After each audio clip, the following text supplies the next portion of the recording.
Because we don't understand how life formed, it is difficult to estimate this probability. The likelihood of a complex molecule like DNA being created by random collisions of atoms in a primordial ocean is fantastically small. In an infinite universe, it would happen in some places, but they would be very far apart. If we want to find advanced intelligent life, our best bet is to listen for radio signals.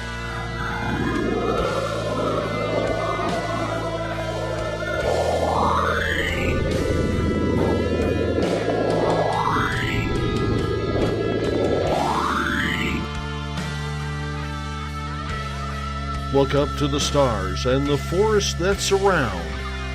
Do you see them? Do you hear them? Are they there?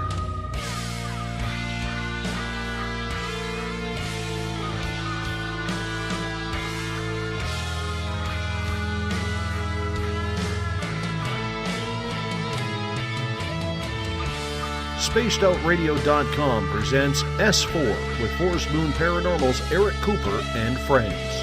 Also, take the time to join the Forest Moon Paranormal Facebook group. I knew I should have made a left turn at Albuquerque.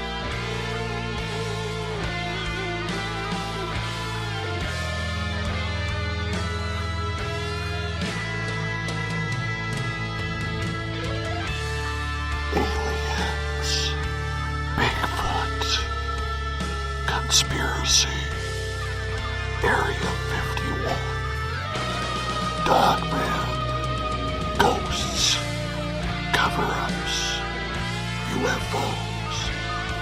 The hidden will reveal itself.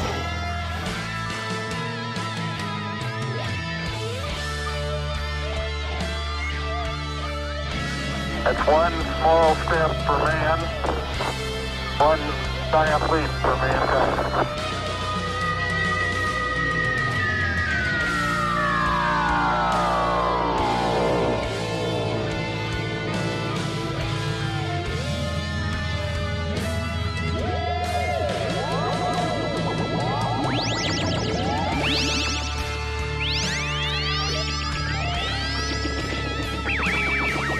Buckle up, space travelers. It's time to go live on S4 with Eric Cooper.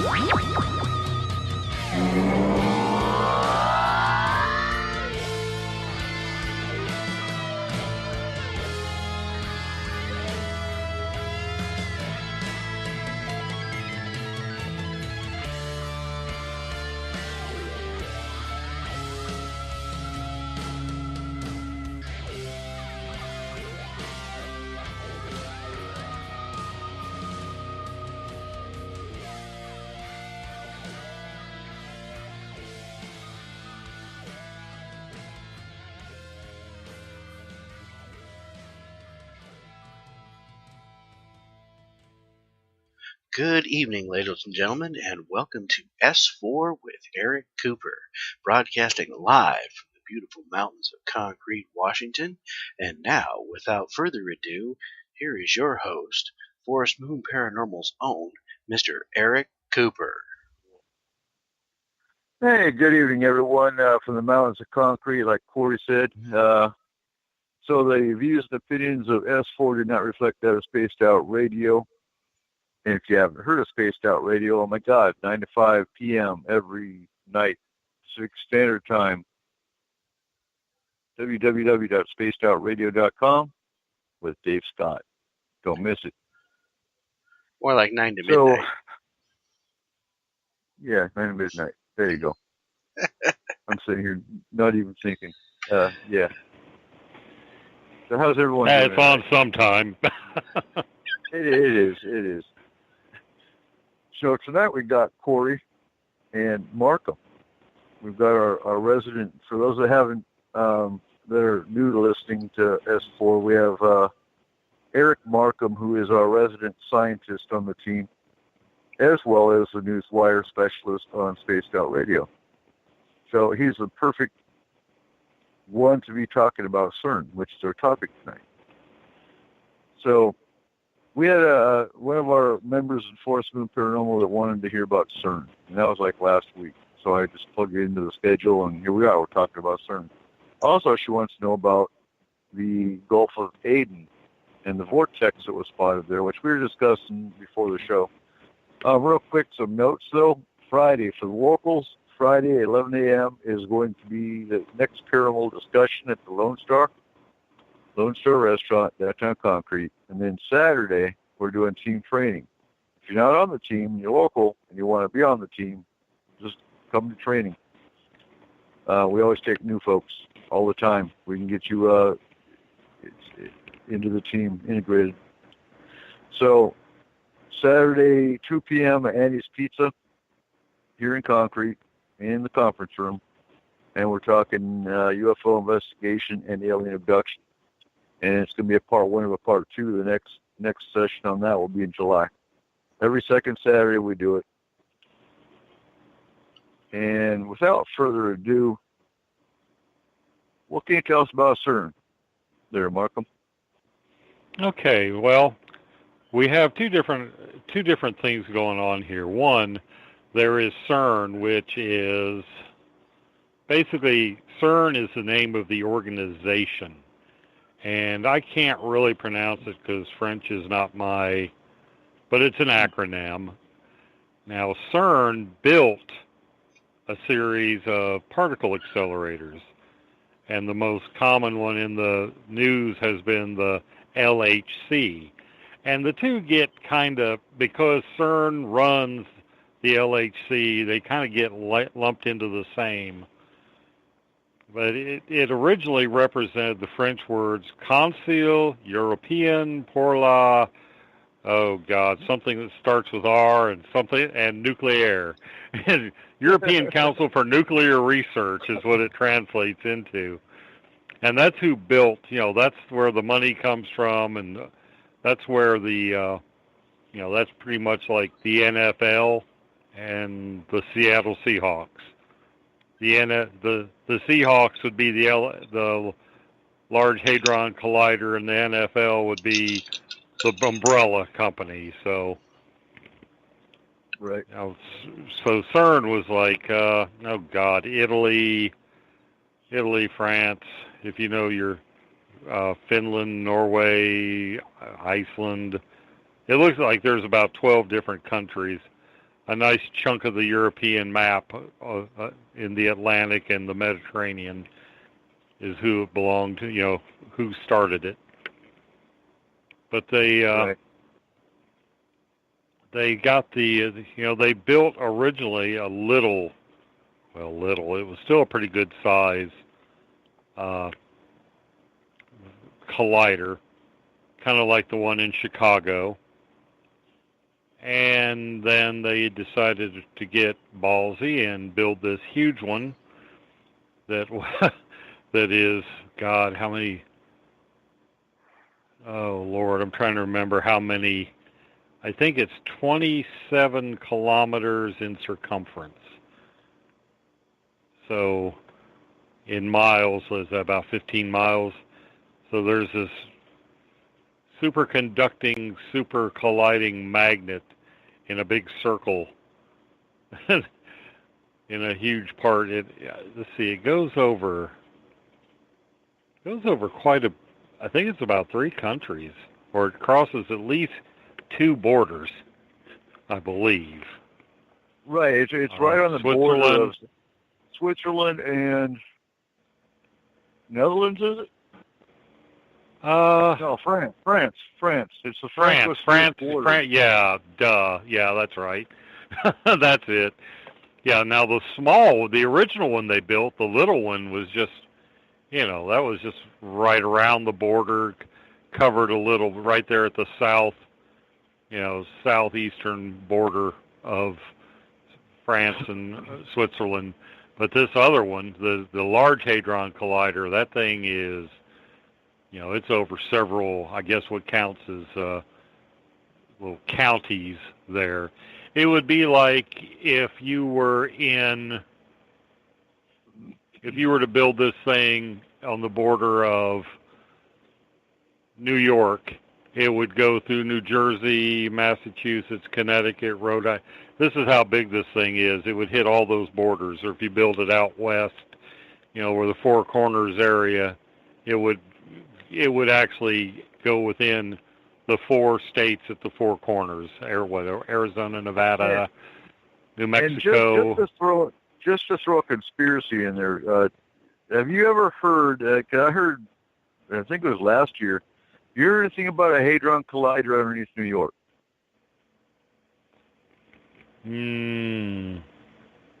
Under New York? Yeah. No, I remember they started to build one down in Texas. Oh, back in the late 80s, and they pulled the plug. They got this thing, they had stuck several billion into it, or maybe it was million at the time, but by today's money. Yeah. No, I think it was just one of those, holy crap, you spent this much and you still haven't finished? Never mind. Well, and to backtrack real quick, so CERN was founded in 1954, and it was actually the CERN convention was signed in 53 by the 12 founding states. Well, they call them states, but it's Belgium, Denmark, France, Germany, Greece, Italy, the Netherlands, Norway, Sweden, Switzerland, the UK, and Yugoslavia. Yugoslavia entered 29 September of 54. Then Austria joined in 59, Spain joined 61 and 69, then rejoined in 83. Portugal joined in 85. Finland joined in 91. Poland joined in 91. The Czech Republic had joined in 92. Hungary joined in 92. Bulgaria joined in 99.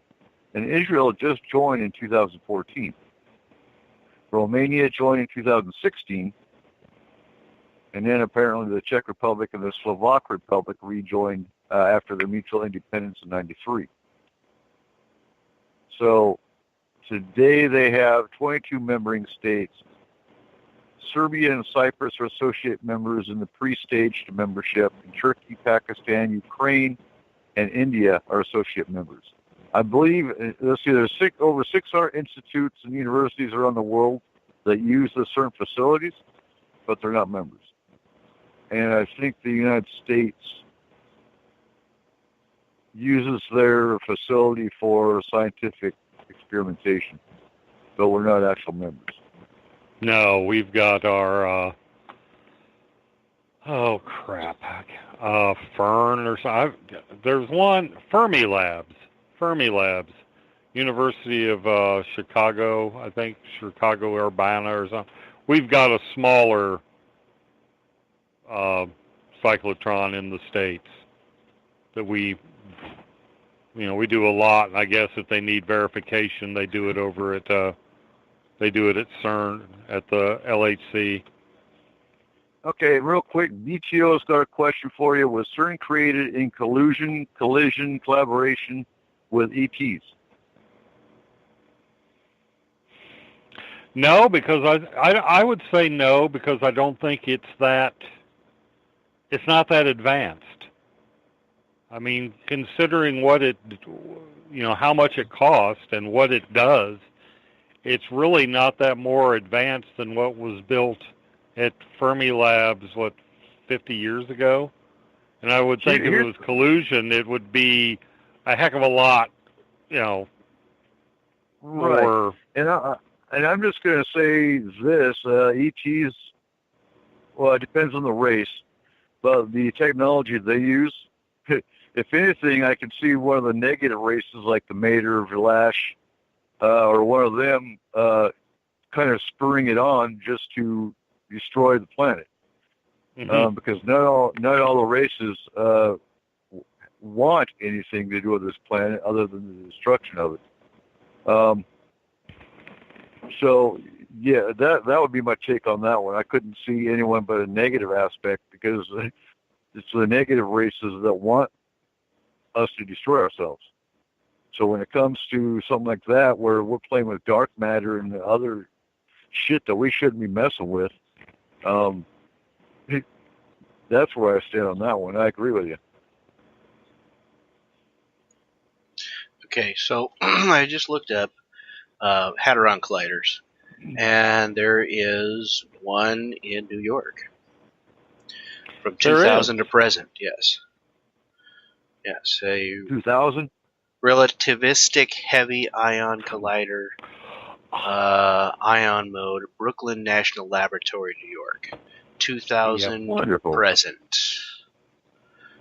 And then, of course, God, CERN. CERN kind of took the wind out of their sails, and then Fermilab, everybody knows about them. So that the one in Brooklyn is sort of under the radar. Yeah.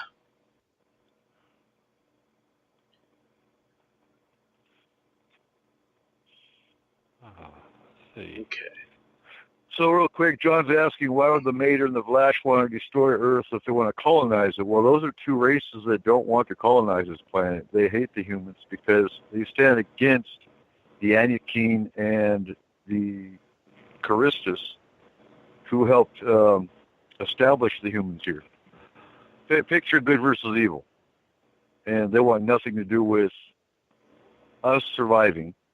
And they want nothing to do with the saving of the planet or anything of that nature. They're completely, basically, to get at the Anakin and the Christus. This is their way of retaliating against us, or against them, I should say. So it's like the proxy war in the Middle East. Exactly. Now, the ones that want to colonize it are the reptilians, the Greys, and those races. They want to colonize. You got a whole lot of malevolent beings out there, all with their own agendas. The Vlash and the Mater are two such races that they don't want to colonize this place. They don't really give a damn about this place. They just want to destroy it to get, to strike back at the Christus and the Anakin.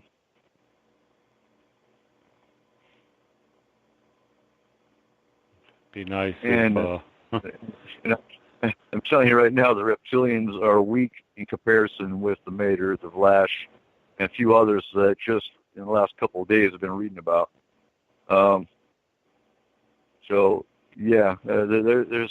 watch this, guys, folks, because we're in that 2017 to 2022 window right now, and there's a lot of new races that are coming here because of that. And you could just imagine our universe being kind of like a gang war for a bunch of alien races that hate each other. That's pretty much what it sums up to be. So much for all the unicorns, Care Bears, and the great white space brothers are here to save us.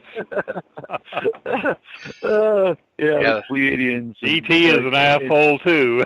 Yeah. And I'm not saying, don't take me the wrong way, I'm not saying there's not benevolent races that are here to protect us, but there's a large war that covers a lot of universes, not just, we're not, we're the Earth is not the center of the universe like so many people think. There's a lot more going on that I don't know. I have no idea what's going on.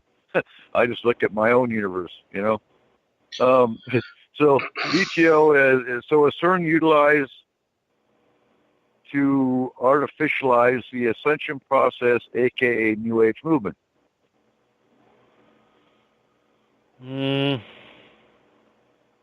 Again, I don't think so. I don't think what you've got going on with CERN and the LHC is any more nefarious than a bunch of particle physicists crashing protons together to see what they get. Right. If anything else happens beyond that, I think it's just a matter of it happened. It wasn't something that was designed. I mean, you could always, make a case for there's a sinister cabal behind it that's,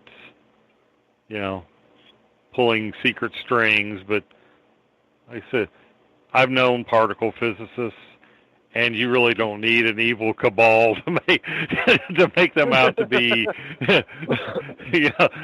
They're sort of their own little breed anyway. So they're the kind that could hit the button to see what happens and not realize they just wiped out 3/4 of the planet until they got done taking their notes. Very myopic in a lot of ways.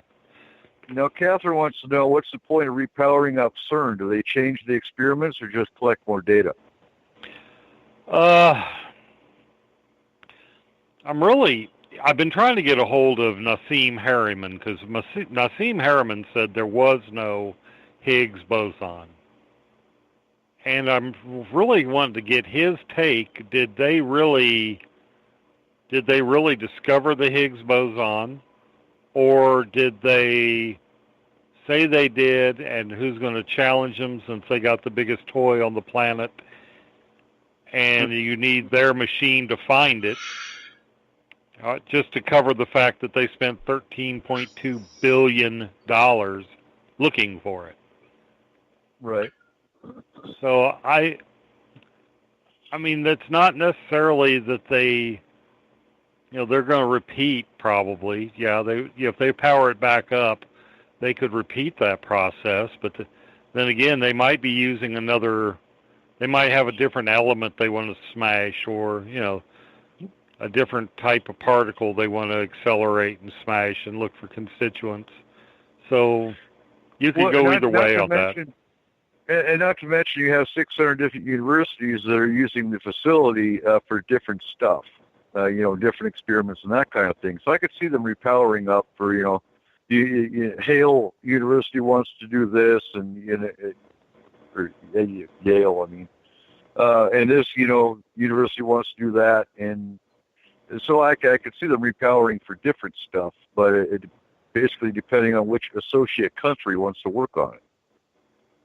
Yeah, there's all different kinds of experiments that go on at CERN, or I should say the Large Hadron Collider, because they have other equipment there too. But they've look at how many different particles they've have set to discover. Different people using it, and they say that they've found this particle or that particle. And we know in recent times they were talking about finding dark matter particles, which is considered to be the glue of the universe. That's where things get kind of tricky. Is these guys are, smashing together particles to see what comes out of it. These guys don't know you guys don't really know what they're doing here. I mean, they're just kind of playing with it. Yeah, they're particle physicists. They think at the quantum level, and if they just don't really have a broad. To me, they just don't have a broad big picture idea. Yeah, there's some of that. But I think there's let's see, you've got the proton synchrotron, the super proton synchrotron, the Large Hadron Collider, the anti-proton decelerator. There's 5 or 6 different accelerators right there at CERN headquarters, where the LHC is. Now let's shift gears real quick. Tell us about dark matter, and why would it be, not in our best interest to mess with it? Well, the thing is that I'm not sure that really dark matter exists. What happened is they took the visible universe and they calculated the mass that they could see. And here again, how did they do that and have a really accurate number? But supposedly, when they looked in all the directions, calculated all the mass, there wasn't enough mass to account for the universe as we see it. So in order to fill the blanks, they created this concept of dark energy and dark matter.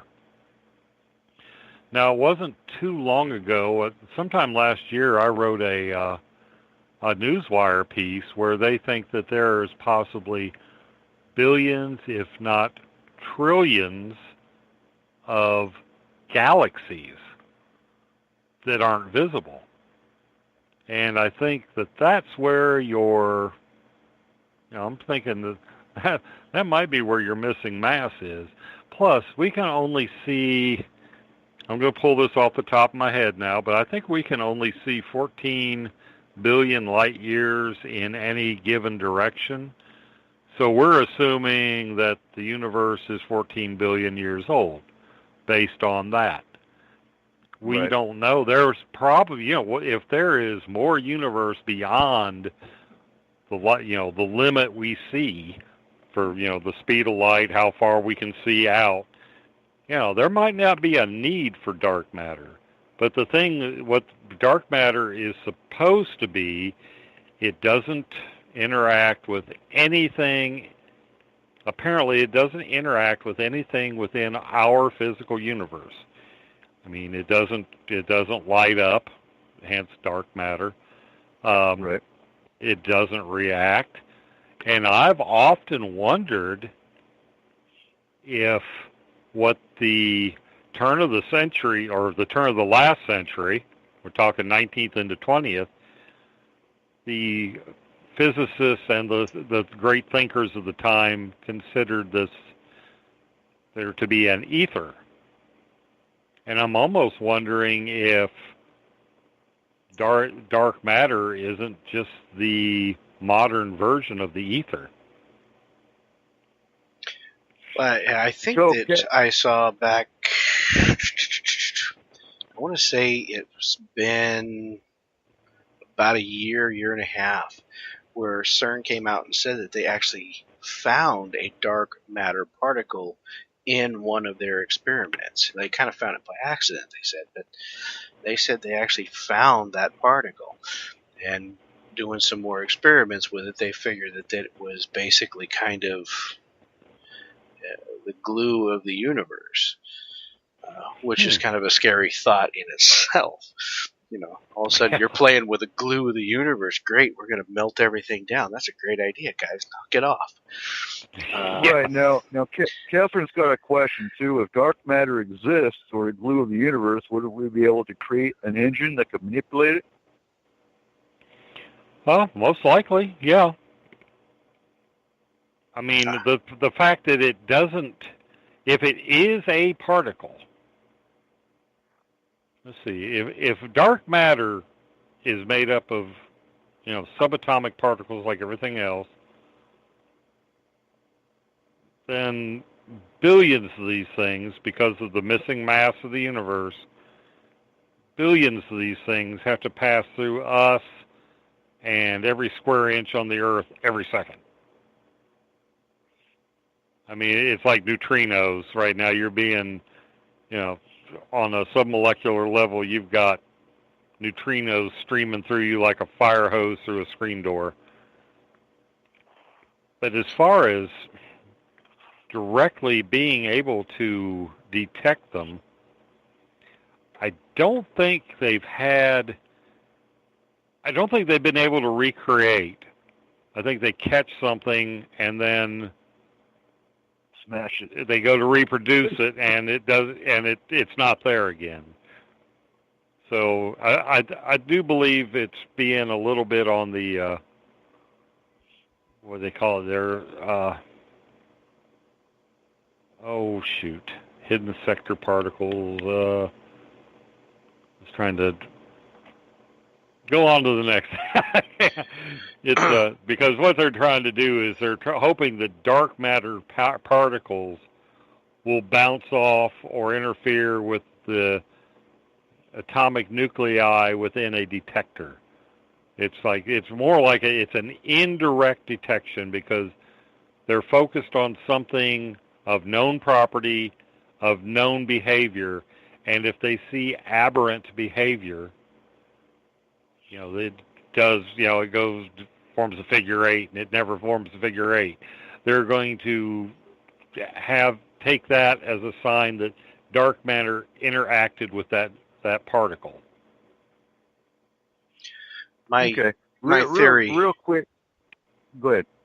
My theory on it is that if it's a big if, there's a lot we don't know, obviously. If they are able to recreate these dark matter particles with the Hadron Collider. Basically, that Hadron Collider, as it comes down to it, is the beginning of that engine that can control that, or work with it, or mess with it. And that therein lies the issue.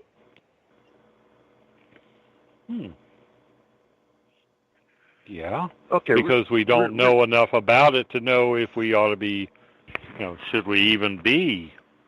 Like you said, if that's the glue that holds the universe together, is messing with dark matter, the equivalent of pulling the loose thread on your sweater.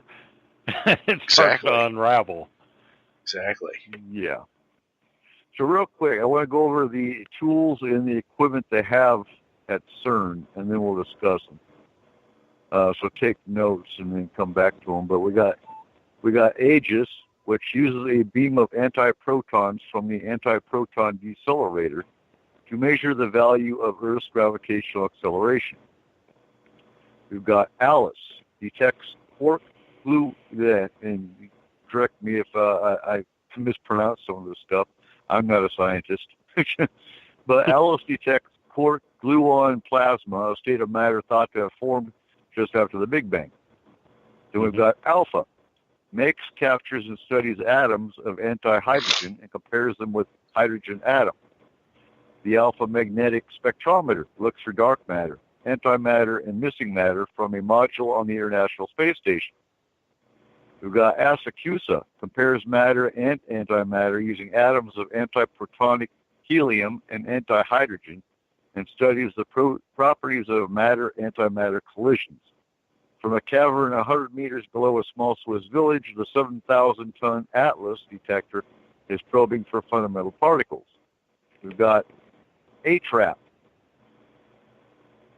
compares hydrogen atoms with their antimatter equivalents, antihydrogen atoms. Awake, explores the use of plasma to accelerate particles to high energies over short distances. BASE is aiming for the most precise measurements of the magnetic moments of protons and antiprotons to compare matter with antimatter. CAST, hypothetical particles called axions, could explain differences between matter and antimatter, and we may find them at the center of the sun. We got CLOUD. Could there be a link between galactic cosmic rays and cloud formation? An experiment at CERN is using the cleanest box in the world to find out. CMS, the CMS detector uses a huge solenoid magnet to bend the paths of particles from collisions in the LHC. COMPASS investigates how quarks and gluons interact to give the particles we observe. DIRAC, a collaboration of CERN physicists, are studying the decay of unstable pionium atoms to gain insight into the strong force. ISOLD studies the properties of atomic nuclei with further applications in fundamental studies, astrophysics, material, and life sciences. The LHCb experiment will shed light on why we live in a universe that appears to be composed almost entirely of matter but no antimatter. The LHCf experiment uses particles thrown forward by LHC collisions to simulate cosmic rays. The Moedl experiment is looking for a hypothetical particle with magnetic charge, the magnetic monopole. The STS, and hopefully they will find that. Right? If they find that, yeah. This is all information I took straight off the CERN website, so it's not like it's any kind of conspiracy. This is straight off their site telling you what they do. So, the SPS heavy ion and neutrino experiment studies the properties of hadrons and collisions of beam particles with fixed targets. The Na62 rare kaon decays can give insights into how top quarks decay and help to check the consistency of the standard model. The Na63 studies radiation processes in strong electromagnetic fields. The NTOS, the Neutron Time of Flight Facility, studies neutron nucleus interactions for neutron energies ranging from a few MeVs to several GeV. The OSCAR experiment looks for particles that could be a component of dark matter and explain why our universe is made of matter instead of antimatter. The TOTEM, the Total Elastic and Diffractive Cross-Section Measurement Experiment, studies particles thrust forward by collisions in the LHC. And the UA9 experiment is investigating how crystals could help to steer particle beams in high-energy colliders. So you have all these experiments they're doing and all these facilities they've got. What's it doing to our own planet?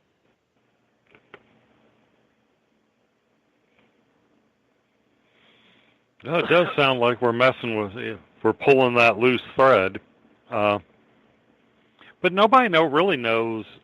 On the one hand, it sounds like we're messing with the fundamental forces of nature, but by the same token, we haven't completely figured out the four fundamental forces. You know, the weak interaction, gravity, electromagnetism, and strong interaction. There's still mysteries within those forces. So we're not sure, you know, how do they all make, how do... And that's my thing. If we don't know what we're playing with, and we smash the wrong atom, I mean, they're playing with fire. That's my take on it. We don't know enough to just go smashing. Let's make the Big Bang Theory again, and see what we create. Do you really want to?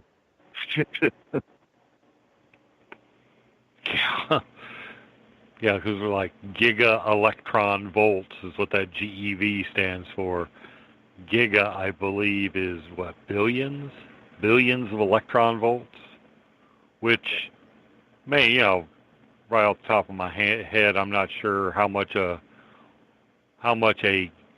electron volt is. So, you know, billions of electron volts might not even equal what's in a 9-volt battery. So it might sound more impressive than it is. But it's a matter of, if we look at the fact that, I think most of us would agree that we're not the only civilization out there. That I know some of us have seen or interacted with other more advanced races. I don't think that the talking monkeys on the fourth marble from the Saul are going to be able to destroy the universe with their basement chemistry set. I just think that the universe is too big for us to cause that much. But at the same time, could that be one reason why you have some new races coming to check us out? Yeah, wouldn't that be interesting if we stumbled on something none of them did? You know, just for speculation, it's like, holy crap, the talking monkeys are about to pull the plug. Get over there quick. Right? Yeah, that would be funny.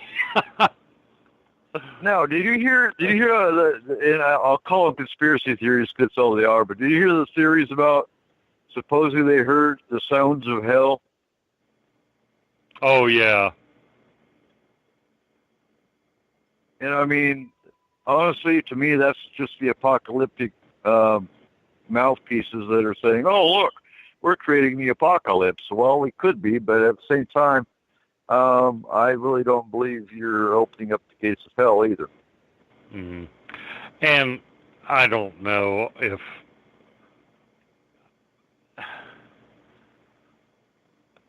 I'm not, things have sounds, and we're all the time being astounded by, okay, this is what Saturn sounds like. Well, 100 years ago, if people had heard that, they would have thought that was the gates of hell. I mean, we are all the time discovering that things make noises that we didn't know about. The Aurora Borealis, oh my God, the noise that makes. That would be almost hell-like. So, I mean, any noise they pick up and, they're headed toward a dark place, it's almost the romantic notion, you'd have to say that you had the sounds of hell, or you just wouldn't be human. And I love Tripp's comment. He says, "Sign on the dark side of the moon saying rest area is closed." Yeah, you're right. I actually look, talking apes are going to destroy us. We got to go. And real quick. Thanks for all the fish. Right. Now, you mentioned Aurora Borealis. I forgot to mention this last week when we were doing the Hollow Earth theory. There's actually a theory out there that the Aurora Borealis is actually, at a certain point in time, the lights of the inner Earth that are showing themselves. Have you ever heard of that one? I've heard of that one, but I think when you look at the conventional explanation of, the solar wind interacting with Earth's magnetic field, that, to me, that seems to fill the experimental model quite well. Right. So, that seems to be a good answer, and it's been reproducible and stuff like that. So, Oh, Craig, that is a very good question. Craig in the chat is saying, what's the mass of an atom at near speed of light? Because, like we all know, E equals mc squared.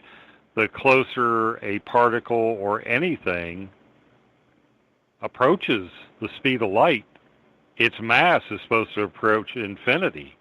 And that's something I was thinking of all weekend when, you said we were going to talk about CERN and the LHC. It's like, what are the masses? What kind of masses are we dealing with? Even if it's just a proton is not massless. So, how much mass does it have when it collides? I couldn't find an answer, really. So, Craig, that's a good one. If you ever find an answer that seems legit, let me know. Right. Okay, so I looked up an electron volt, and electron volt is basically it's a unit of measure that can measure how fast, how much energy, what the weight of an electron is. It measures energy, mass, momentum, temperature, time, and distance of an electron. That is what an electron volt is. It's equal to 1.6 joules, roughly. Okay, joules. I remember that from chemistry. How many joules you have to pump into something to get, like to make water boil. You say joules, I think of the defibrillator. How many joules to get the heart started again? Right. So figure that 1.6 of 1 times 1.6, and you've got an electron volt, basically. That's very, very, very basically. Okay. 1 watt would convert to 1 joule per second. So you're talking about, you said giga was in the billions, so you're talking about billions of watts. That just doesn't seem like...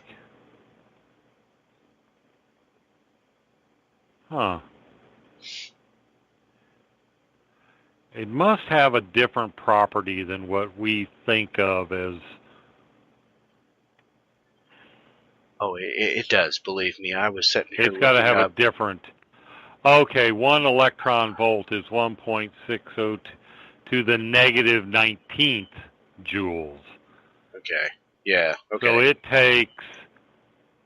You would have to... one fraction... If we're talking giga electron volts, we're not even up to 1 joule yet. Okay. Because that giga is only billions, and this is an exponent at the negative 19, so that's whatever number with 19 zeros, or not. It would be a decimal place where you did 0, 0, 0, 0, 0, 19 times before you put the number in. It's that far back. So it would take, what, tetra? You'd have to have a buttload of electron volts to get a watt. Oh, okay, yeah, I misread that there, yeah. Yeah, it's like a metric buttload of. Yeah. So, yeah, it's pretty complicated little equation there to do all their electron volt measurements. Yeah, if you so take the smallest thing you can think of and and divide it by 19 trillion billions, you got close to what they're after. Yeah. Right, but so smashing atoms together and doing everything they're doing, could it be opening up vortexes? You know, I got to wonder about that because it doesn't seem like we had those big, like over Norway where they had that spiral thing up in the air. It doesn't seem like we had that phenomenon recorded. You know, and I just saw something else, those weird horn noises that people have been hearing. I wonder if anybody's ever thought to see if what was up at CERN when those things happen. And that would be a hard one to point. I mean, you could look at dates, but I don't think CERN's releasing all the dates that they're doing stuff, because they're doing stuff all the time. Right. So that'd be a hard one to pinpoint. What you'd have to do, though, is look at when did these things start showing up. Right. And when did these things start happening, and when did CERN go on, or when did the Large Hadron Collider? And it might not be just one of the colliders. I mean, they've got, 5, 6, 7 different colliders there. It might be a cumulative effect of all the stuff that's going on. Or maybe it's a resonance frequency that gets set up from all the world's particle accelerators. You know, there's got to be a resonance involved here. Now that we know there's one in New York, because if you look at the YouTube videos with all these trumpet sounds they're hearing, it's happening globally. Mm-hmm. You can't pinpoint a certain location closer to the collider. It's happening globally. But if we're having hadron colliders around the world, if you look at all the different colliders, which we don't even know how many there are, to be honest with you, that'd be a hard one to pin patterns on. Okay, so I'm going to interject here for just a second, because the preacher there kind of bounced a word off that triggered a memory thought. So we have the Schumann resonance. Ooh. I don't know if you've ever had a chance to look that up or not, but you just made the hair stand up on. What hair I got just trickled up when you said that. So the last time I checked, that Schumann resonance, its last biggest spike was up to 112 hertz. Okay, that Schumann resonance before about what was it? Wow, I want to say what was it? 2010-ish. Had always been around 7-8 hertz. So when was it that the Large Hadron Collider and some of these other things really started kicking off? Oh, let's see. Large Hadron Collider? I can't pull that. 2002? 2002. No, it was before that. It was before that. That's... Let me see. LHC opening date, I guess. I mean, they've been building it for, good God, how many years? Right. Let's see. Opening gateway to hell. Oh, it's nice when you put that in and put it in there like that. Oh, let me see. Because I know the first time they tried to kick it on, it started vibrating and just about blew itself off. Just 2009, I think. Okay. So I think it was 2009 when they did it. Okay. What came good out of the World Wide Web was actually started by CERN. For those that don't know about that, we got the internet based off CERN. Yeah, and they've actually got the server, the office where the guys were, where they got the idea. They've actually got all that little, like, super primitive stuff on for that. Mm-hmm. So Stephen Hawking actually wrote, the God particle found by CERN could destroy the universe. And that came from Stephen Hawking. He wrote it in the preface to a book called Starmus, which was a collection of lectures by scientists. And the Higgs boson could become unstable at very high energy levels and have the potential to trigger a catastrophic vacuum decay, which would cause space and time to collapse. And we would not have any warning to the dangers. And that came from Stephen Hawking, which, yeah, the man knows his shit. So when you get warnings by Stephen Hawking, yeah. That could be pretty good indication that you shouldn't be dicking around. I mean, that's, yeah.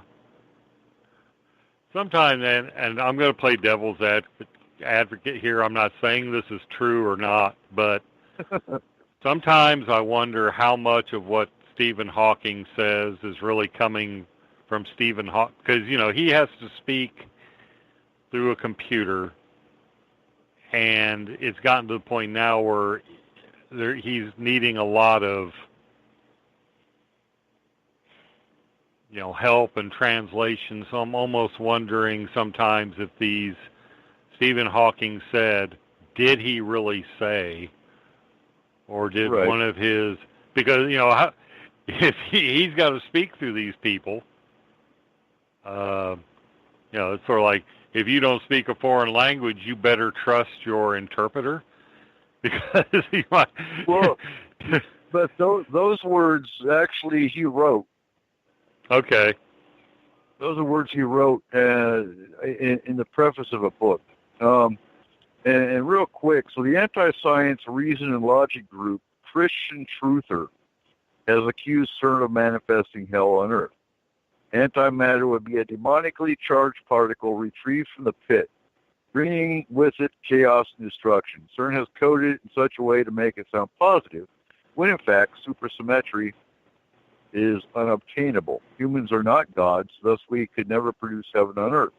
CERN is building the kingdom of the Antichrist, hell on earth. And then shortly after that, you remember when we first started S4, and we were actually talking about a sacrifice that was done on CERN property? Oh yeah, that video shot from the window. Yeah, right. I still don't believe that one, because I don't know. It just seemed kind of, I don't know, too shaky. Okay, good. It turned out to be a hoax. But that happened shortly after this Christian Truther group came out and said this. So, just add fuel to the fire. Yep.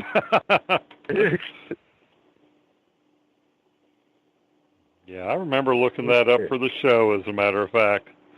Uh-huh. And it was like, I remember that one. So we have some good that's come out. We wouldn't be on the internet. We wouldn't be on Spreaker. We wouldn't be in this chat room if they hadn't done CERN. Not the Hadron Collider, but CERN. Right. So I think they got too big for their britches and decided to start playing with atoms that they shouldn't be playing with. Give me a sec. I'll be right back. All right.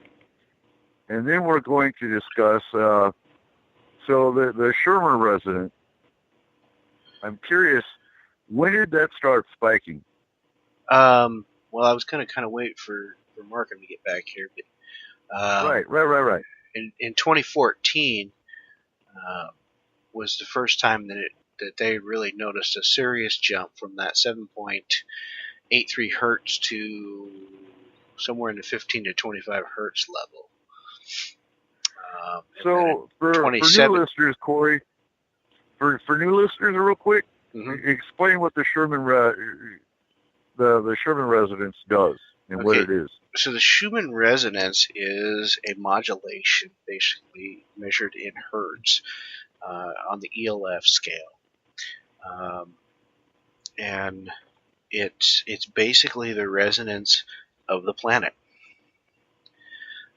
It is basically the everyone talks about your vibrations and how you should raise your vibrations. It is the planet's vibrations, is what it is. It's measured in electromagnetics. The Schumann resonance was discovered in 1952, I want to say, or 54. I'm sorry. By a scientist by the last name of Schumann. Thus, it was named the Schumann resonance. But it has remained at 7.83 hertz up until, actually, it was probably before 2014. I want to say it was probably somewhere right around 2009, 2010 when it first started bumping up a little bit.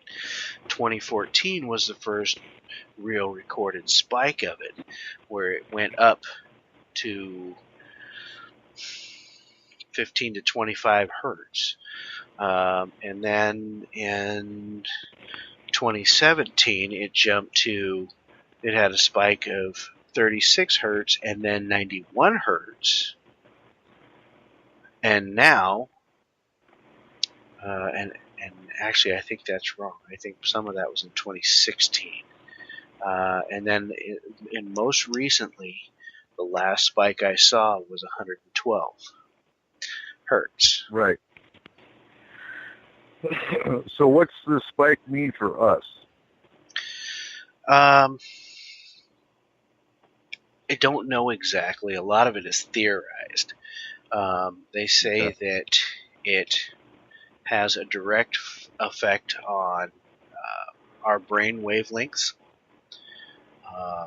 our energy, and then, of course, it has a direct effect on the energy of the planet itself.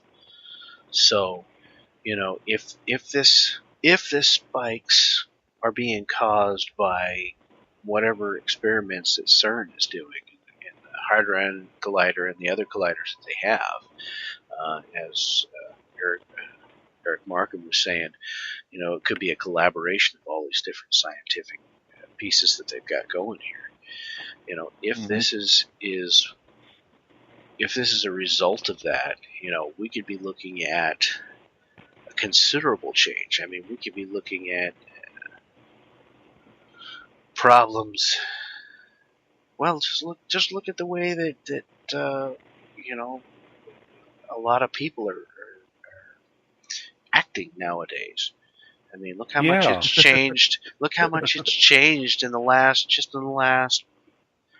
5 to 7 years. It's been huge. People. It seems like people have lost their minds sometimes. Could it be a result of this? Maybe.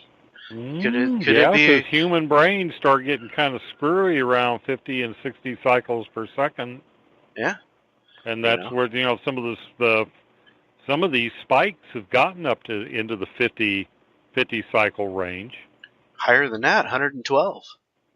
112? Okay. 112 was the last spike in hertz. I mean, huge. Well, and it's also they're extremely low frequency standing waves, semi-standing waves.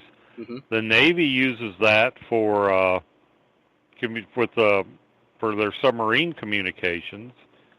Doesn't HAARP have something? Doesn't HAARP mess with the ELF too? I believe so, yeah. Yes, they do. Yes, they do. So you got HAARP, CERN, you got all these things messing with this Schumann resonance, which is a frequency. I mean, I don't think you can.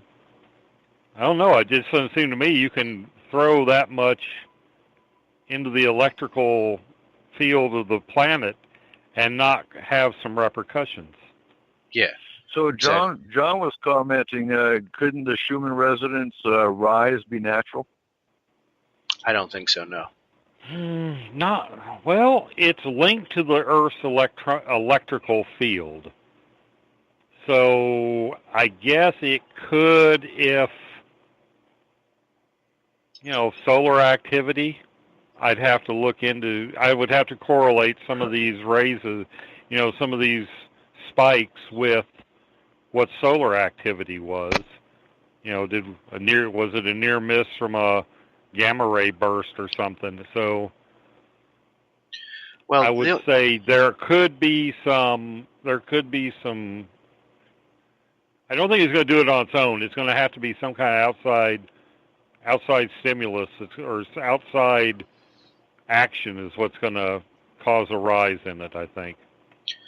Well, the only problem, with the thought of it being a natural rise is that you have to ask the question, why did it stay in the 5 to 8 hertz range since 1954 when it was discovered, and who knows how long before that, up until the mid-late 2000s, up till now where it's really, really spiking. I mean, it stayed a real steady thing there for, 50 years or better. And think what else we've added to the mix in that time span. We have all these geosynchronous communication satellites beaming microwave energy through the air. That could be also causing some instability, or that might be, it might be a collective event. Yeah, and things we don't even know about going on. Right. What I do find interesting is it does seem that the major spikes started basically right after, not far after CERN really kind of kicked off their Hadron Collider, really started using that thing. That's when your major spike started. I would say that the two have to be given that basic data. Sort of, if it walks like a duck and quacks like a duck, maybe it's a duck. Right. Yeah. It may actually be having something to do with the Schumann resonance. And as John Peter was here in the chat says, it's also around 2010, which coincides quite nicely with the end of the Mayan calendar. Yeah.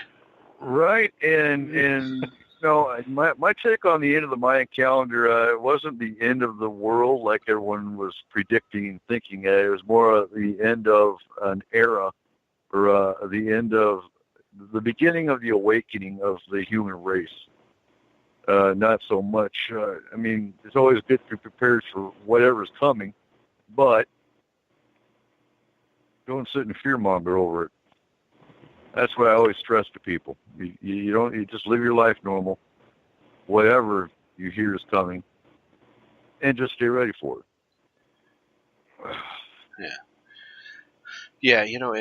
As far as the Hadron Collider goes, I'm still of a mind that these guys are messing with something they shouldn't. They're guessing at stuff. They're throwing stuff together to see what happens. And my thought is that one of these times is they're going to throw two atoms together that don't mix right, and they're going to start splitting the universe. We look at all these different things, considered conspiracies, but if you look at them, you can see them. Where you remember something different than what it is said to be now, and it makes me wonder if we've had, because of some of the stuff that they're doing, we've had some type of phasic shift between universes, or timelines even, and it begs the thought, because there's a lot of it. I mean, a lot of it. You can't tell me that, and I get that, people can remember stuff differently sometimes than they used to, but there is a ton of it where people go, that's not how I remember that being. That's not how I remember that movie being. That's not how I remember that being in history. Something's not right here. I remember this. I was there, kind of thing. You see a lot of that nowadays. The Bernstein Bears. Yeah. The Burns, yeah. Yeah, that's something as simple as that. Star Trek. Yeah. Right. You know. And I remember, the first time I saw Harold and Kumar go to White Castle was a bootleg CD or DVD a friend made for me. I still have it. And I also have the theatrical. There is a scene that was in the original that's not in the theatrical release, and then when I thought, well, I'll settle this, when I moved, I found that original disc. It's not in that one either. Right. So, this is what I'm talking about. Yeah, things change. There's just no... Yeah, I agree. I don't know what causes it, but I've had too much of that Mandela effect crap in my own life not to give it a fair hearing. And it seems that we didn't really start hearing about any of this until they started screwing around with these different particles and whatnot in this Hadron Colliders. When they started really playing with these Hadron Colliders and smashing stuff together and making things do weird things that probably shouldn't be, that's when we started seeing these phasic shifts. If you look back, and I mean, you can sit there and look back right now, just start doing some Google searches on some of the stuff and see when things started, when you start seeing people talking about this stuff. And it lines up. I mean, it lines up when they started playing with this stuff. So it makes you wonder, are we looking at, some type of timeline phasic shift or some type of parallel universe phasic shift that's been happening because of this? Are these guys playing with the space-time continuum in a manner they shouldn't be? Are we going to get down, 20, 30 years from now, these guys playing with this stuff, and come to find out, we look in our history books and, turns out Hitler was some type of nice guy and there was no war, or something like that, or worse, something that's worse instead of better, who knows? Are you going to wake up and T-Rex is looking in your window? Yeah. Oh, please. Yes, please. I mean, you can throw out there. I wonder if the whole of I mean, I don't think it's just individuals either. I think that the planet itself has moved through. I don't think this planet is sitting in the same phase, the same place in space-time it was 50 years ago. Mm-hmm. I think we've moved into a parallel universe, but I don't think it's a matter of individuals. I just think some people are catching on to it, or that, maybe most of us forget when it happens, but there's that few of us that don't.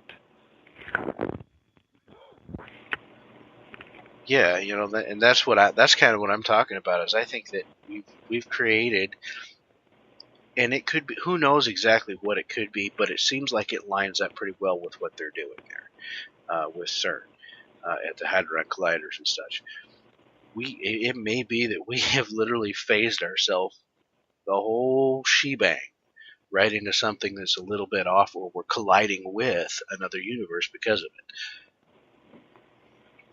Mm-hmm. Okay, and BTO's got a question for you. Do you feel that CERN is utilized in conjunction with Project Pegasus time travel?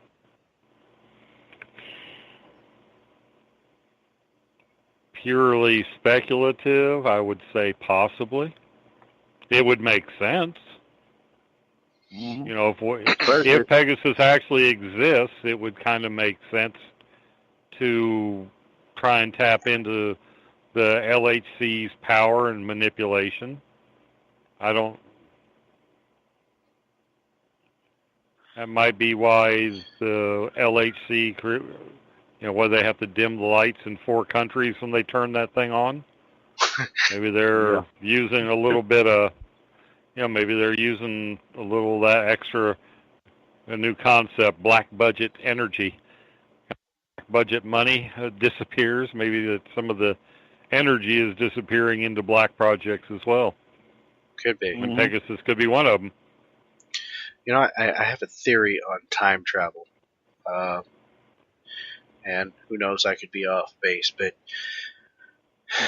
as far as physical time travel by a human being back in time, now I don't know about forward in time or sideways in time or however that may be, but back in time, I don't personally believe that it's possible to do. And the reason I say that is that everything that we're looking at currently today is made up of atoms that were part of something else way back when. So technically, to travel back in time to a certain point, you would literally have to rip apart all of the atoms in the current timeline to reassemble the physical aspects of the timeline that you wanted to go to in reverse and reassemble it there. So you would literally destroy time and space as it is currently to go back in time to a physical spot previous. That's why I don't think time travel in reverse is possible.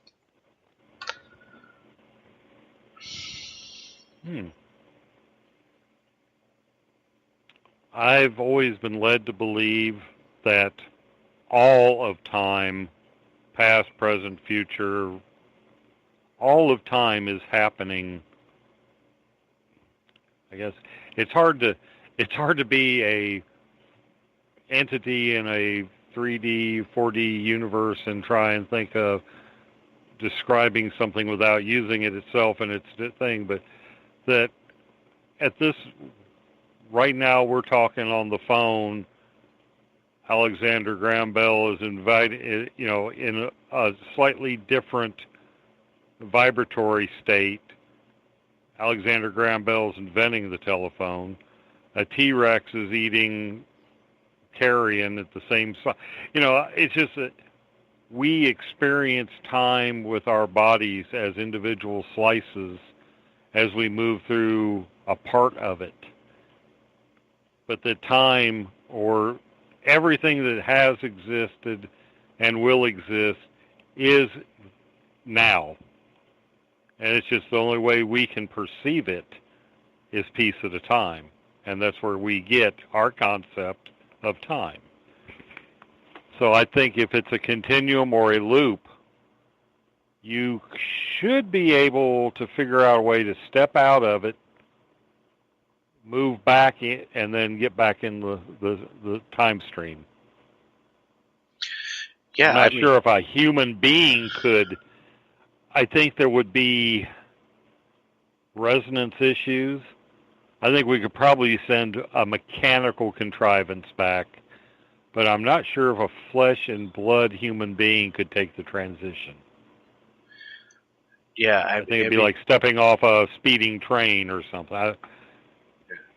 If time is truly as you speak it is, which is very possible. I mean, everything in time could be happening all at once. We just perceive it as linear. It's very possible. If that's true, then yeah, there is possibly a way, somehow, don't know how exactly, that you could step off that fast-moving train. And boy, does it seem like a fast-moving train sometimes. And look at, if nothing else, look at other segments of time that will happen at the same time. But like I say, that is just my theory on it. And if time is in our physical 3D world, the way that I perceive it in my brain on the atomic level, I don't think it would be possible then. But who knows? It's all speculation and theory. So, and there's also the school of thought that says there really is no time. It's an illusion that we humans created. We're all in the Matrix. Yeah. So, and it makes me, the more I think, CERN has been around since the 50s. Like, when did they start the Hadron Collider? Because it's always baffled me. In 91, when I've told this story before on both S4 and SOAR, when I walked through the time lapse where I saw Hitler in Germany. Germany obviously being closer to the CERN location. I wonder if that was a CERN effect. What year did that happen? It happened it happened in 92. Okay, they didn't start building, I don't think they started building the Large Hadron Collider until 98. Didn't they have, I'm trying to find that out. Didn't they have some other electron colliders? Yeah, Fermilabs had theirs going, so yeah, it could be, that very well could be. Because I still have no explanation for that. I mean, it was kind of weird. And for those that haven't heard it, we were walking down an alley, me and a buddy of mine were, and our vision turned to black and white. And in front of us was a 1920s limousine with a Nazi flag on one side and the German flag on the other. And Hitler and his entourage stepped out of the building, which would be the political building of the town. It was in a town called Bad Hersfeld. And they looked at us, but they didn't look surprised. And so it wasn't like they saw American soldiers walking down the street. I don't know if they saw us as Germans walking down the street, but it lasted about 2 or 3 minutes, because it's long enough for us to walk pretty much to them and then turn left up the street. And then our vision went back to color, normal, and we were quiet for about 5 minutes, and then we both saw the exact same thing. So we both went, "Oh my God, that was weird." Almost like we walked through some kind of a time dimension or something and saw Hitler in his era. So it makes me wonder, since I was in Germany, if something CERN was doing at the time in 92 could have affected something. Well, the question is was that a phasic shift between parallel universes, or was that an actual time shift? Was it a rip in the time-space continuum? There's a lot of questions there of what may have been there, what was the cause of it. Well, plus Fermilab was running experiments on the Tevatron between 87 and 2011, so that fits within that timeline. Mm-hmm. What does a Tevatron do? It's a Tevatron, another one of the colliders, super collider things. Huh. Okay. They cut the budget back in 2011 because basically with the Large Hadron Collider, physicists had a bigger, more powerful, toy to play with than the Tevatron. But the Tevatron is basically like the Large Hadron Collider. It's a circular electron collider, particle collider. Okay. So yeah, there's a possibility there, with them playing with that thing. They could have created some sort of paradigm shift. So did Hitler actually look at you guys, or? Oh yeah, and that was the weird part. He saw us, and if I remember right, Hitler looked at us. His whole entourage turned around to look at us, but they didn't look shocked. Like, "Oh my God, get your guns!" As Americans, they didn't look shocked at all. Just like, "Oh look, there's Germans walking down the alley." It was like midnight, their time frame. It would be interesting to know what they perceived. Did you just phase shift into a couple of German guards that were guarding that alley. You still felt that you were you, still seeing yourself as you, but they were seeing you as, a couple of sentries. It'd be kind of be funny what they saw. Know what to know. And I wish I could. I wish I could do it again. And like, who said it? Trippin is asking if there's a way to go back and do it again, but no, I can't get back to Germany. Would love to. Well, the question is did they get in that limousine and then one of them look at the other and go, "Did you just see that shit?" Exactly. It's like, now, who the hell are those guys? Recently, back in January, February, I did jump into a Bad Hersfeld Facebook group, and I did post the question in the Bad Hersfeld group: has any of them experienced anything paranormal? And no one's explained. No one's described anything like that. Just normal ghosts and whatnot. But there have been individuals through time. I mean, within in the 20th century.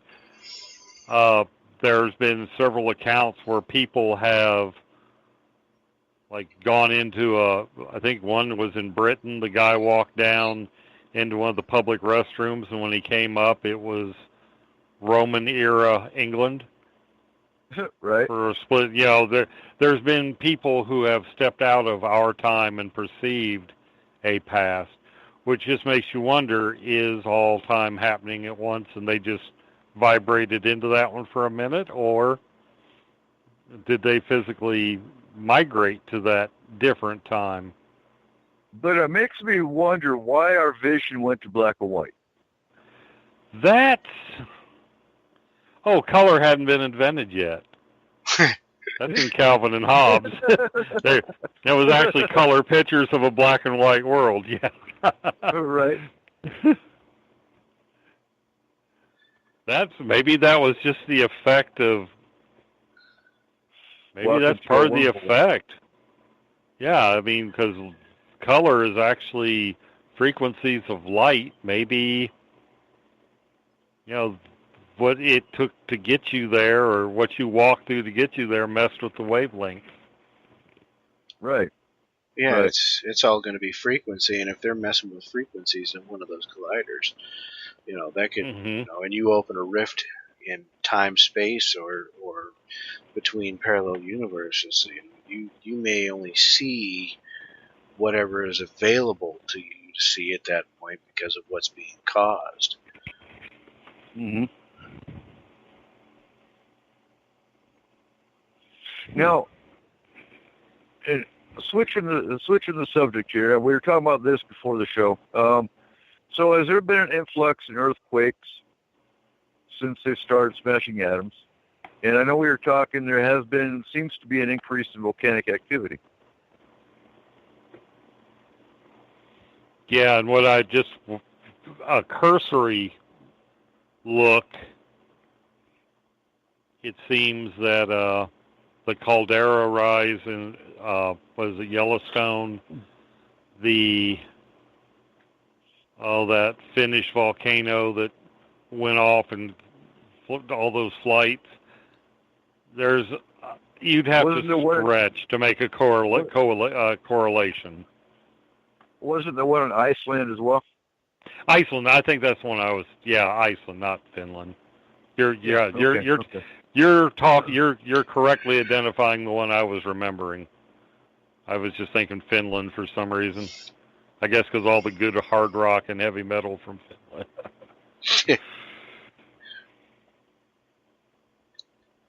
So what about earthquake activity? And that was my other question. So all this talk about climate change, the earth is warming up, yada, yada. Personally, I think it's a natural phenomenon. I don't see humans on this planet affecting this planet in the way they think it is. Because look at the Industrial Revolution and all the pollution they put out versus today. So do you think CERN has any effect on the Earth's climate?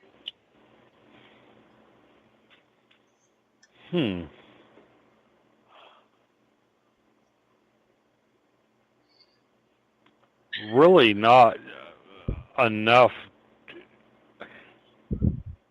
I don't see how you can mess with those kind of energies and those kind of resonances and not have some kind of material effect. Now, I don't know if it would be enough to affect the entire planet's weather or if it would just be local. I wouldn't mind seeing, getting a hold of somebody who checks the local, keeps, like a hobbyist, the local meteorologist that has records pre and during the Hadron Collider's time to see if there's any difference. I think that it's very possible that it could have some effect on it, but the reality of it is, because of all of the stuff that got started in the Industrial Revolution, and you have to look at all the millions and millions of people, billions of people that are on the earth now, and how many cars and factories and everything else is going on. And yet we are having an accelerated force on a natural event. It's one of those things that the stuff that we're doing is accelerating something that is kind of natural for the Earth to do. I mean, you look in the planet's history, and there's been warmings and coolings going on for centuries. But, if you look at how long each one of those things took to do as in comparison to how fast it's going currently, we definitely are having an accelerating effect on it.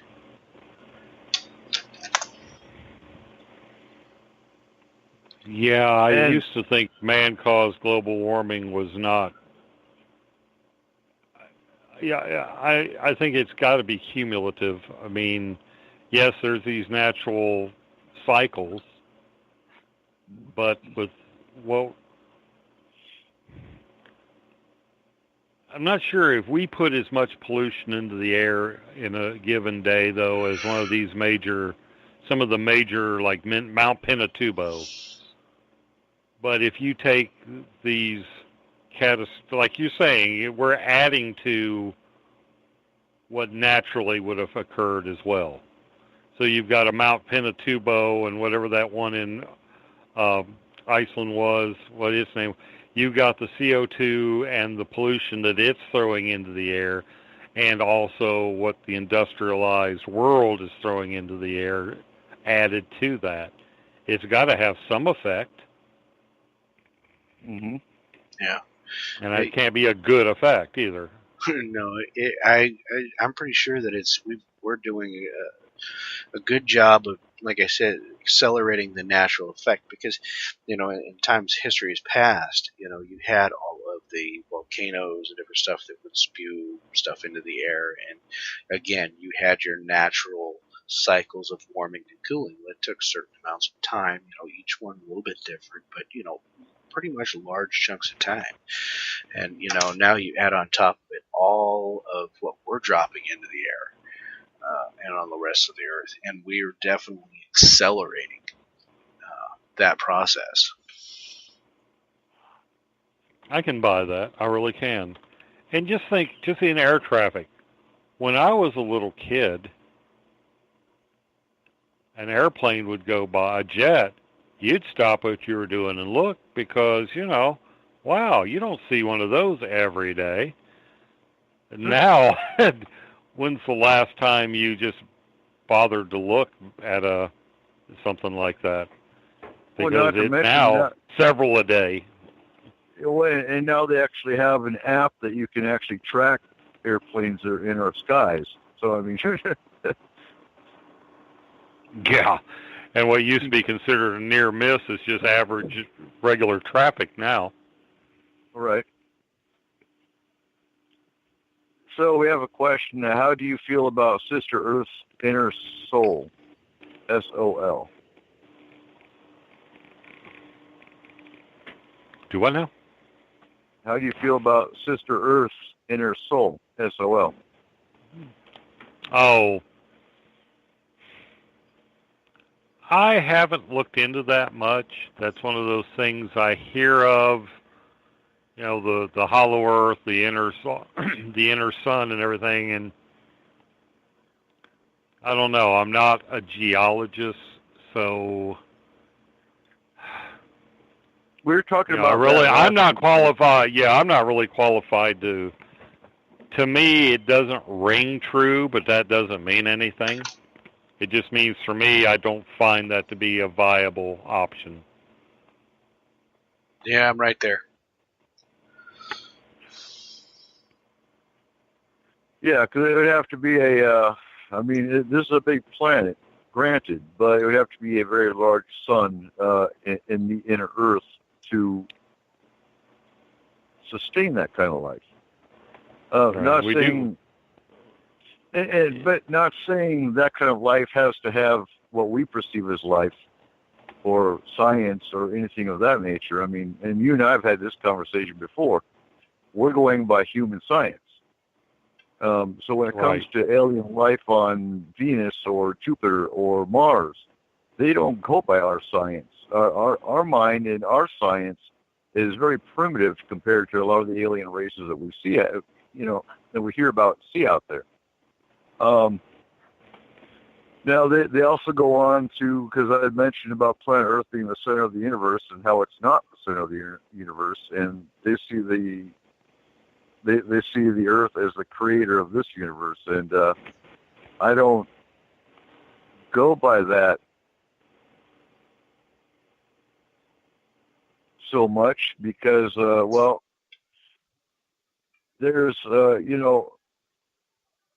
didn't start researching alien races like I have until this year, actually. There was in 16, I think, when we started studying the alien races book and other races that have been pulled out outside that book. So, and appreciate it. Go for a second. But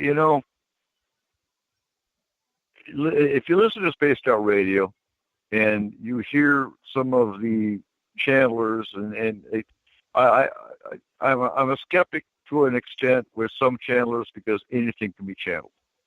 It doesn't, just because they say it's an alien race that's talking to them does not necessarily mean it's an alien race. But I see a common factor with some of these channelings that talk about the religion that the aliens follow. And they all seem to follow a single goddess creator. Now, if you take that information, it correlates a lot with what the Alien Races book talks about. And you and I have talked about this, Corey, with she. Mm-hmm. She. All the references to she are references to this creator goddess, which, if you go by that theory, and I'll call it a theory, she is the goddess that created the human race, several alien races, and she is one of many deities that are out there. So that kind of contradicts this planet and this civilization being the creator of the galaxy. Yeah. Well, and it's some of the alien races have said that, when the question was asked, well, why is everybody so interested in this planet and its location? It just happens to be where we're located at, because it's kind of like a stop in between a lot of different places that they go. Apparently, it is definitely not the center of the universe, not the creator of the universe. It just happens to be the spot where everybody wants to go to, for one reason or another. This planet is, also, has been stated, is a rare gem because of its blue atmosphere, its water, its minerals, its everything that it has. It's unlike a lot of other planets. So that's another reason why they're so interested in it, is because we have a lot of stuff that everybody wants. How many different races is it that stop in here to get minerals or plant life or whatever it may be to take with them? We've read about in the races book and other things that we've in our studies.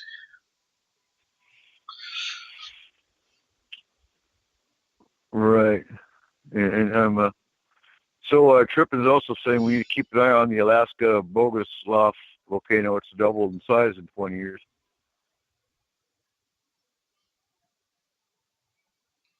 Yeah. And so, go ahead. There's a lot of stuff that's happening like that.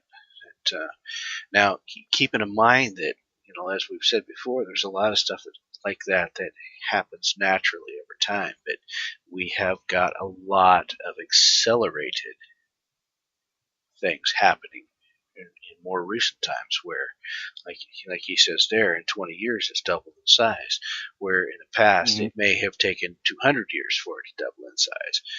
We've got a lot of accelerated things happening, and it's can be attributed to a lot of things. It can be attributed to our effects on things for sure. Because I mean, if you look at it, if there was no CERN, no Hadron Colliders, none of that stuff, we may not have some of the accelerated issues with at the atomic level, that we have now. Right. And going back before the Hadron Collider, we were experimenting with atomic energy, with the nuclear weapons, the hydrogen bomb. I mean, there's a whole lot of things we could attribute acceleration to, things we were putting up into the atmosphere. Oh yeah. I mean, our industriousness has attributed a lot of acceleration of a lot of things, both good and bad, on this planet. So, I mean, it seems in more recent times, it's a lot more bad than it is good, unfortunately. So Markham, I've got a question for you. Okay. So we created the hydrogen bomb. Was any of that technology or science attributed to CERN? No, actually, the Germans, pre-Nazi Germany, were doing heavy water experiments and were just on the crux of figuring that out anyway. So that was in the 30s. And then, of course, then Einstein comes along and codifies it. E = mc squared is basically how to make a bomb. the beginning, right. So no, that was all that was before. I don't even think we had a cyclotron in the States yet. I'm not sure when particle accelerators really started. Probably about the same time. So I'm wondering, because we have Paperclip. Operation Paperclip was when we brought German scientists over here from Nazi Germany. But they were more interested in the bioweaponry aspect. They're the ones who went to Plum Island and were experimenting with Lyme disease and other bio kind of weapons. But I'm wondering if they had scientists from Paperclip that were actually doing any kind of CERN type work. Well,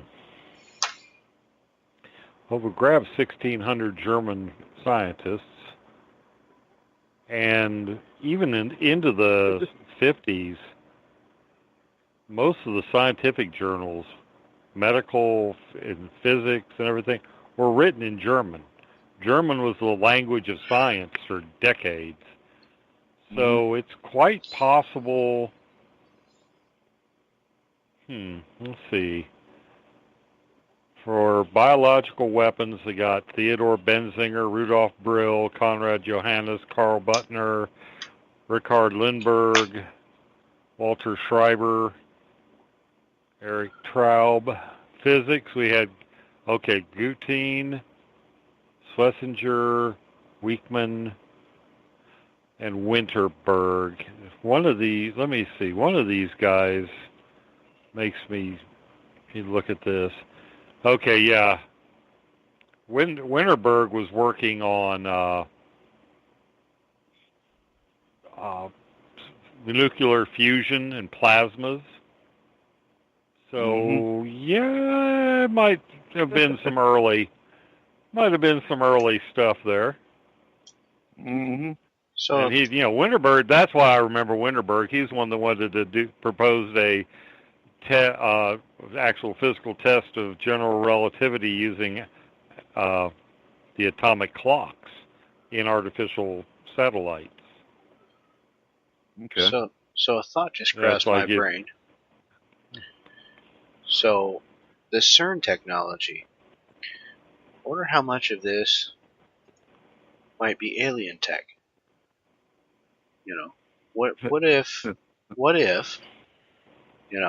one of these races who probably doesn't give a rat's flying crap about us said, hey, here's a toy, go play with it. Like handing a colony of ants a pack of firecrackers and a match. Right, exactly. Well, and that came up today, actually, in some of the studies I was doing, is that the Vlash and the Mater actually were the ones that spurred on the Industrial Revolution, because the human race was moving too slow. And picture us as a slave race. So they gave us new toys, certain people new toys. We were moving too slow, we're on horseback, so they plant the ideas into Ford's head to make the car. And now we're driving. And, and so on and so forth. They plant the ideas in someone else's head of building a factory. Now we're actually producing stuff a lot faster. And so on and so forth. So did they plant the idea for a Hadron Collider into someone's head? Good possibility. Yeah. I don't want to sell. Yeah, but I think you have to, I think you really have to, I don't think you can underestimate the curiosity of the human mind either. I mean, I think it's a net. They might have tipped a scale here or pulled a thread there, but I think humans are just, first thing you have to do to get a human to do something is say don't. Yeah. God didn't say don't eat from the tree of eternal life. He said don't eat from the, tree of knowledge. Yeah. So instead of living forever, what do? Right. So, oh, hold on a second here. I've got to get Eric back. We lost him. I'm back. Okay, good. So, what I was going to say is, I don't want to sell the human race short by any means, because, we are smart, industrious people. We have some very super intelligent people, people that are definitely geniuses and can figure a lot of the stuff out. But there are some things that you look at that and go, wait a minute, that is definitely far ahead of where we should be.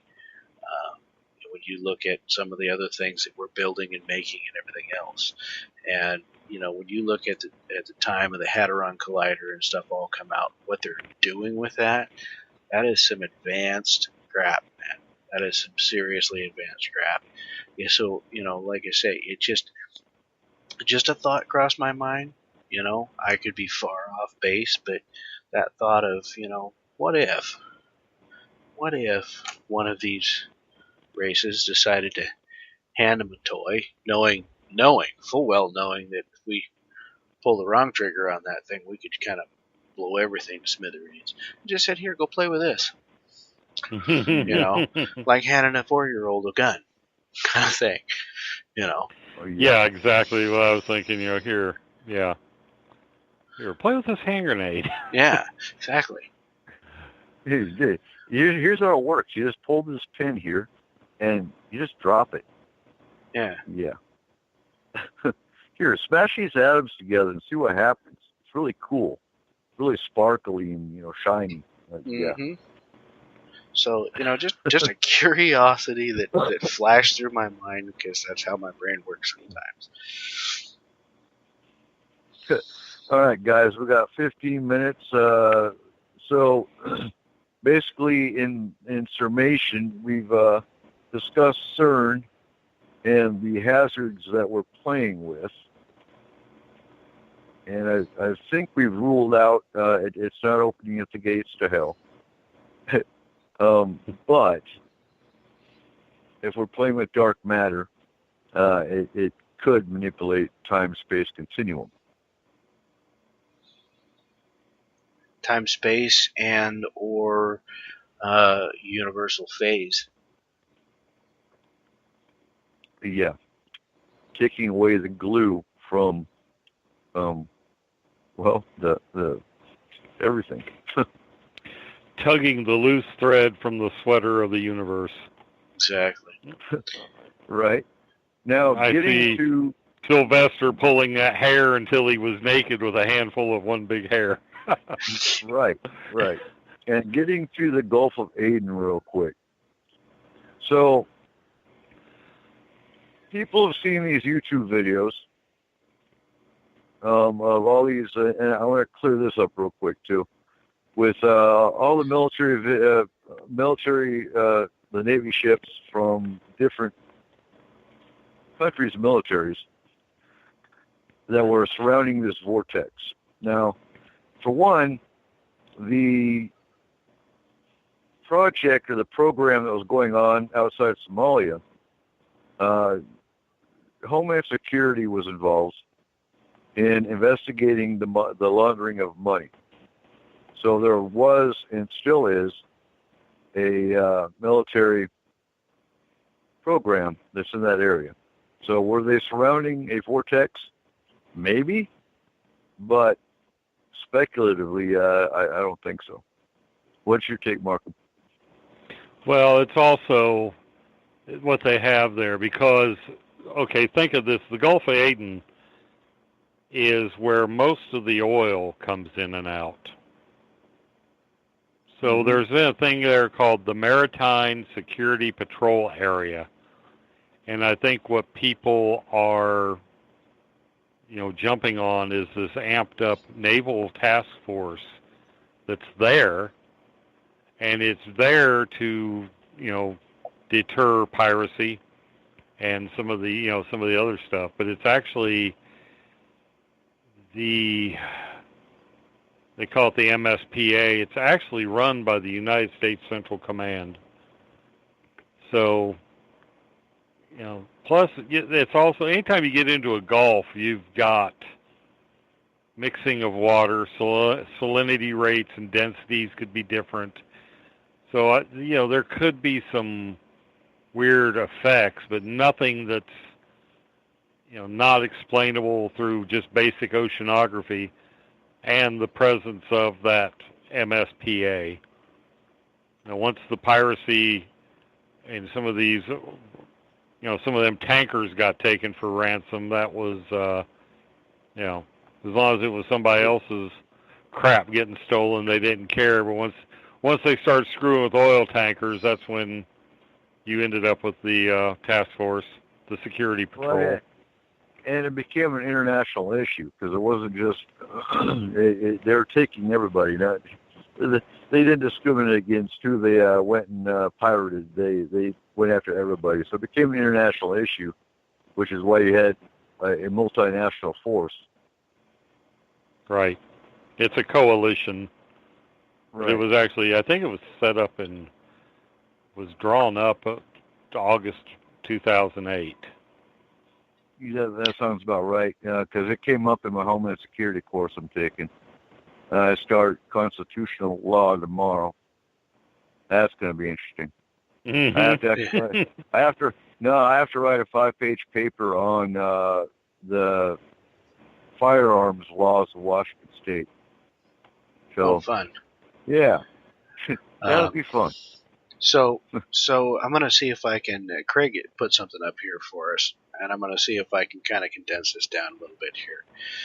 So looking at all the things that we've calculated and such, it looks like he's kind of wondering if there are aliens out there that in their particular worlds and universes that their time is much slower than ours. So they've had much more time to be more advanced, and before they have come to here, and basically they just when they get here, they just kind of ramp up their vibrations enough to be able to communicate with us. And that's possible. You have to look at there's races out there that actually know and manipulate wormholes constantly, which is what some of these vortexes you see are, is actually them entering into our galaxy or environment through a wormhole. That is what some of these, not all of them, but some of these like funnel-shaped clouds you see that appear out of nowhere, not tornadoes, but funnel-shaped clouds. And then you might see a little speck of light, or a little speck of a UFO, for lack of a better word. But that's what some of the vortex-shaped looking clouds are.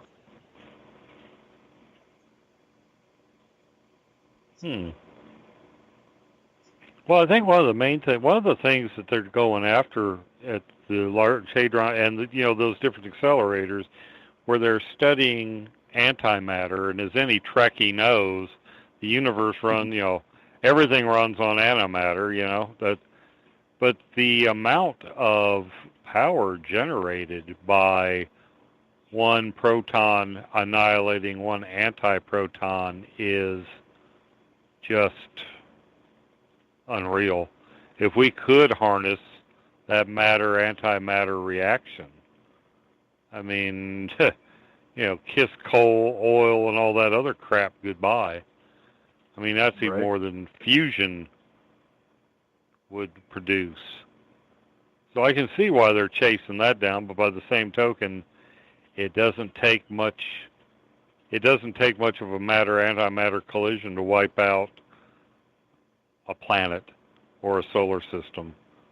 So maybe we're not really ready to be dinking around with that.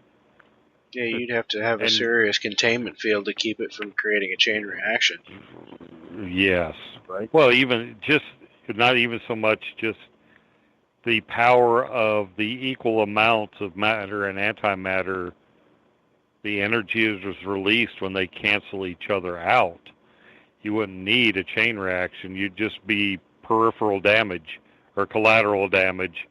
It would be, if you had a baseball size of matter and a baseball size of antimatter, splattered them together and canceled them out, you could probably say goodbye to everything right out to about, next solar system, Alpha Centauri maybe. I think it would be, it would definitely be cataclysmic. They would have to watch out for. I don't know what kind of, and what do you use? Everything we have as a field is based on matter and based on the physics of our universe, which is a basically matter universe. How do you create something that can contain antimatter out of what it's anti to? That's a good like question. Trying to catch water with a bucket of water. How do you do this? I don't. Well, I think maybe I'm. That's a $64 million question, and it's probably what some of these other alien races have figured out. I mean, you figure that as far as they're coming from in their ships, they've got to have something like that that's creating such propulsion and energy. But, maybe they figured it out, and they ain't going to tell us yet because they don't want us going out playing around. For the very reason that it's dangerous as hell. We're trouble, They don't want us out and about. Yeah, and definitely if it's cataclysmic, then of course we've piqued their curiosity because now we're a threat to them and their potential galaxy. And some idiot with a basic, a garage laboratory like that Eric Markham would probably, how much of this crap can I slam together? Where is the limit? Oops, yeah. Too much. Yeah. The learning curve is rather steep there. Yeah, a little bit. Right. So, real quick, in July, we are talking climate change and HAARP. And is it all a hoax or is it not? HAARP is not a hoax, but we'll be talking about HAARP in July. And June 25th, we're actually talking Bilderbergs, La Circle, and how many of these so-called elite are manipulating corporations and governments. We're going to actually look at the names in the Bilderberg and La Circle and see if any of them are actually matched up with corporations and governments. And next week, we have Seth Kinsey talking jinn. So with the jinn, we're going to talk about how to protect yourself from them, how to tell if they're around, and we're going to look at the Muslim beginnings of the jinn, coming from an ex-Muslim. So we'll actually see where the jinn are mentioned in the Quran and how they're being twisted around today. So that will be next week. Yeah, that should be kind of a fun thing. You know, we always hear about, demons and different stuff like that, which is all basically kind of a Christian-based thing, but you never hear about, the jinn or so much. Sometimes it gets touched on a little bit, but it's interesting to find out, what the jinn are and how they deal with that. Right. Yeah, you can use that as a defense, or, they're considered just as real as anything in some of those countries, I believe. Well, the jinn, there was a family that got away from a house because they said there was a jinn that taunted them in it. Right. And honestly, jinn make demons look like kindergartners. Jinn are way worse than demons. And let me reiterate again, Friday is Paranormal Discussion at the Lone Star Restaurant if you're listening locally. And then Saturday we're actually talking aliens and UFO investigation training at the Annie's Pizza's conference room. So any questions, by all means, get a hold of me on Facebook. If you're listening and you're not part of Forest Moon Paranormal, you can find us on Facebook. Join the group and ask questions. Well, if you have issues, let us know. But outstanding show. I think we covered everything about CERN, everything that was being asked anyway. And awesome to have you back on the show, Markham. Oh, thank you very much. Sorry I had to step away, but now that I'm on weekend nights, every once in a while, I've got to do the day job. Yeah. I hear you.